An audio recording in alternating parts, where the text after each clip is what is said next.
Willie Revillame sinibak mga female co-host. Ang programang, Will to Win, na pinangunahan ng batikang TV host na si Willie Revillame ay nakaranas ng malalaking pagbabago ilang buwan matapos itong ilunsad. Ang show na ito ang naging pagbabalik ni Willie sa telebisyon pagkatapos ng kanyang pag-alis mula sa Wowwowan sa ALL-TV. Noong una, ipinakilala ang mga co-hosts na tinaguriang Win Girls na kinabibilangan nina Ana Ramsey, Quinay Mercado, at Inday Fatima. Habang tumatakbo ang programa, nadagdagan pa ito ng mga bagong co-hosts gaya nina Cindy Miranda, Almira Teng, Christine Bermez, at komedyanteng si Boobsay Wonderland. Ngunit ayon sa mga balita mula sa PEP, maraming sa mga female co-hosts na ito ang tinanggal na sa show. Sa kasalukuyan, tanging sina Boobsay at Inday Fatima na lamang ang natitirang co-hosts sa Will to Win. Pati ang mga online hosts ng programa na sina Roberta Tamondong at Gab Basiano ay wala na rin sa lineup ng show. Ayon sa isang source mula sa production team, may mga paparating na pagbabago sa programa na ikagugulat ng mga masugid na tagapanood. Inaasahang magbibigay ang management ng opisyal na pahayag tungkol sa mga pagbabagong ito sa lalong madaling panahon. Maraming fans ang nag-aabang sa mga susunod na hakbang at kung ano ang magiging epekto nito sa format ng show. Kasama ng mga pagbabagong ito,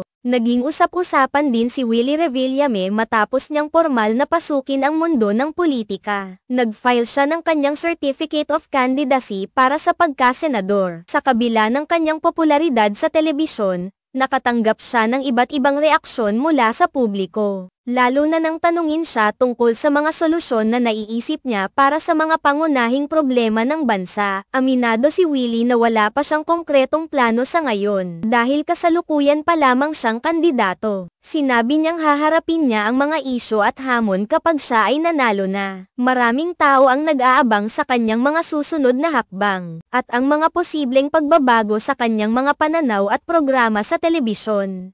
Ang mga pagbabago sa Will to Win ay nagbigay diin sa patuloy na ebolusyon ng mga programa sa telebisyon, lalo na sa larangan ng entertainment. Habang ang mga tagahanga ng show ay umaasa na ang mga bagong hakbang ay magdadala ng mas mataas na antas ng entertainment, may ilan namang nag-aalala sa mga maaaring mangyari sa format at nilalaman ng show. Mahalaga ang papel ni Willie Revillame hindi lamang bilang isang host kundi bilang isang tao na may impluwensya sa kanyang mga tagapanood. Sa kanyang pagpasok sa politika, ang kanyang mga tagasunod ay nagiging mas interesado sa kanyang mga opinyon at plano para sa bansa. Ang pagbabago ng kanyang focus mula sa entertainment patungo sa pampulitikang arena ay isang malaking hakbang na nangangailangan ng masusing pag-iisip at strategiya. Sa kabila ng mga hamon na kanyang kinakaharap, ang Will to Win ay patuloy na magiging bahagi ng buhay ng maraming tao. Ang kanyang charisma at kakayahang makuha ang atensyon ng masa ay tila hindi magwawagi anuman ang mga pagbabago sa programa at sa kanyang personal na buhay.